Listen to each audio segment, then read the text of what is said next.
नमस्कार। Stock market course for beginners के 10वें लेक्चर में आपका स्वागत है और हम बात कर रहे हैं ट्रेडिंग और इन्वेस्टिंग की।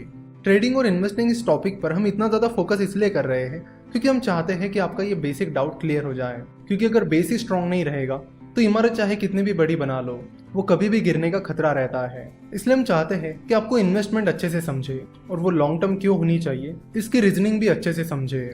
देखो, थोड़ी बहुत गैम्बलिंग इंस्टिंक्ट हर किसी के अंदर होती है, इसलिए जो बिगिनर इन्वेस्टर होते हैं उन्हें कितना भी समझाया जाए कि इन्वेस्टमेंट लॉन्ग टर्म के लिए करनी चाहिए तो भी वो ट्रेडिंग का ही रास्ता अपनाते हैं, क्योंकि वो सोचते हैं कि चलो कुछ पैसे डाल के देख लेते हैं, क्या पता पैसे तुरंत डबल हो जाए। तो अगर आपके अंदर भी गैम्बलिंग इंस्टिंक्ट है तो आप स्टॉक मार्केट में उसको अप्लाई मत करिए। आप कसीनो जाइए या किसी और जगह उसे ट्राई करिए, वहाँ पे आपकी जीतने की प्रोबेबिलिटी ज़्यादा होगी। पर स्टॉक मार्केट में गैम्बलिंग बिल्कुल भी मत कीजिए। अगर आप यहाँ पर गैम्बलिंग करोगे तो आपको लॉस होना ही होना है, क्योंकि आपको इस चीज़ को समझना पड़ेगा कि जो चीज़ जिस चीज़ के लिए बनी है आपको उसका उपयोग उस चीज़ के लिए करना चाहिए। कसिनो गैम्बलिंग के लिए बने हैं तो वहाँ पर जाकर आपको गैम्बलिंग यानी सट्टेबाजी करनी चाहिए। देखो, स्टॉक मार्केट इसलिए बना है ताकि कोई भी आसानी से शेयर्स बाय और सेल कर सके, कंपनी स्टॉक मार्केट के जरिए पैसा उठा सके और एक आम आदमी आसानी से उस कंपनी में भागीदारी ले सके। आपको पता नहीं है कि जो कंपनी स्टॉक एक्सचेंज पर लिस्टेड नहीं है उनमें इन्वेस्ट करना कितना डिफिकल्ट होता है। जो एंजल इन्वेस्टर स्टॉक मार्केट में इन्वेस्ट करते हैं उन्हें पता है कि वो चीज़ कितनी डिफिकल्ट और कॉम्प्लिकेटेड है। जिन इन्वेस्टर को स्टार्टअप्स में इन्वेस्ट करना है उन्हें पहले कंपनी के फाउंडर्स को कांटेक्ट करना होता है, चेक करना होता है कि क्या उनको फंडिंग की ज़रूरत है या नहीं। अगर है तो फिर बात आगे बढ़ेगी, उस कंपनी का वैल्यूएशन निकाला जाएगा और फिर आगे प्रोसेस चलती रहेगी। तो ये बहुत ही टाइम कंज्यूमिंग और कॉम्प्लेक्स प्रोसेस है।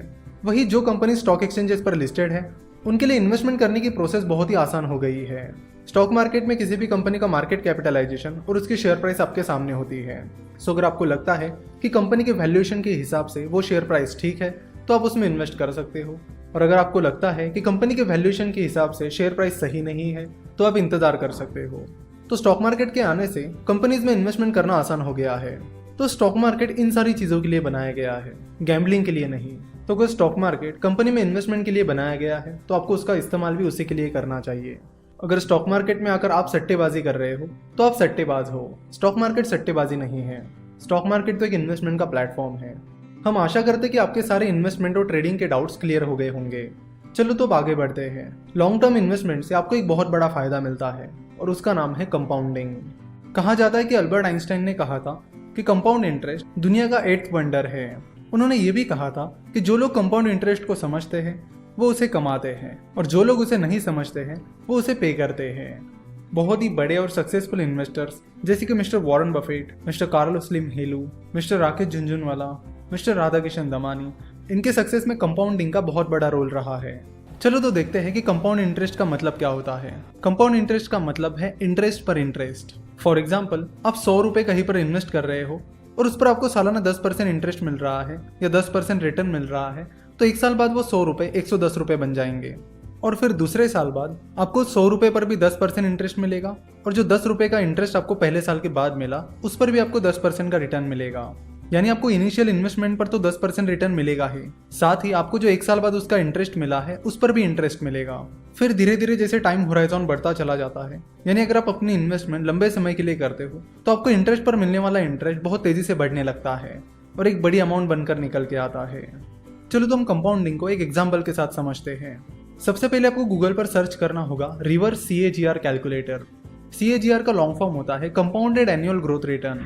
CAGR हमें बताता है कि कंपाउंडेड सालाना हमें कितना % रिटर्न मिला है। तो कंपाउंडिंग का मेजरमेंट CAGR से किया जाता है। अगर CAGR 12% है तो उसका मतलब है कि हर साल आपको 12% कंपाउंडेड रिटर्न मिला है। तो यहाँ से हम कंपाउंडिंग को एक कैलकुलेटर की मदद से बहुत ही डिटेल में समझेंगे। नेक्स्ट लेक्चर आपके लिए बहुत ही ज़्यादा इंपॉर्टेंट रहने वाला है, तो उसे बिल्कुल ध्यान से सुनिएगा और जो एग्जाम्पल हम आपको समझाने वाले हैं उसे भी आप बड़े ध्यान से सुनिएगा, क्योंकि जिन चीज़ों के बारे में हम अगले लेक्चर में बात करने वाले हैं वो चीज़ें किसी की लाइफ बदलने के लिए काफ़ी है। आशा करता हूँ कि आपको लेक्चर पसंद आया होगा। हमसे जुड़े रहने के लिए आप हमें फेसबुक, ट्विटर और इंस्टाग्राम पर फॉलो कर सकते हो। आज का ये वीडियो देखने के लिए और हमारे साथ जुड़े रहने के लिए आपका बहुत बहुत धन्यवाद।